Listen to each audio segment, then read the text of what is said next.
l'industrie minière du passé a laissé des cicatrices sur le paysage et sur ses travailleurs. Aujourd'hui, l'industrie minière moderne ne ressemble pas à celle du passé et les compagnies minières investissent plein de ressources humaines et financières afin de minimiser les impacts néfastes sur l'environnement et sur le personnel qui travaille sous terre. Donc, à quoi peut-on s'attendre de l'industrie minière dans le futur?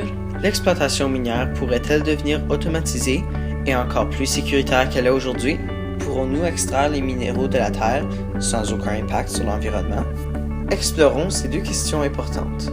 Monsieur Patrice Dubreuil, directeur de recherche au Centre d'excellence en innovation minière, nous explique les avantages de l'automatisation.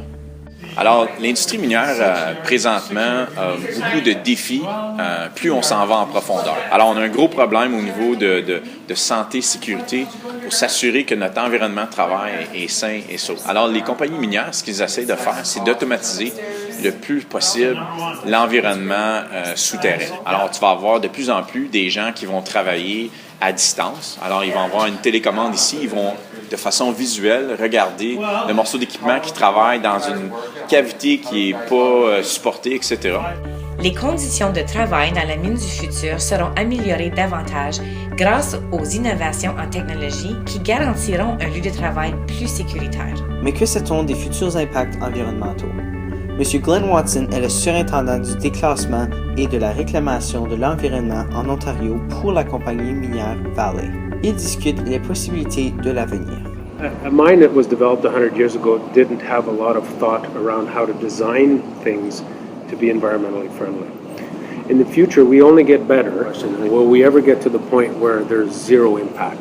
Already, we know of mines that have zero discharge, for example. We really only need to look at how well we've done since 1970. So in 71, 72, when the Superstack was built, since that time we've seen well over 90% decrease in sulfur dioxide emissions and dust-containing metal.